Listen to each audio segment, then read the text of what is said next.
शादीशुदा हैं आप? हाँ जी। अच्छा ये बताएं, शादी के लिए क्या चीज जरूरी होती है? शादी के लिए जरूरी है आपका दिल बड़ा हो और गुर्दे में पत्थरी ना हो। दिल का तो समझ में आता है, गुर्दे का क्या काम है शादी में? क्योंकि शादी बड़े दिल गुर्दे का काम है।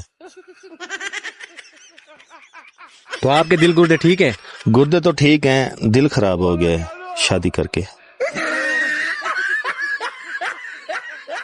तो आप किसी दिल के डॉक्टर को दिखाओ फिर। दिल के डॉक्टर को दिखाया है। अच्छा क्या दिखाया है? सीसीटीवी दिखा के आया हूँ जिसमें वो मुझे घर से निकाल रही है।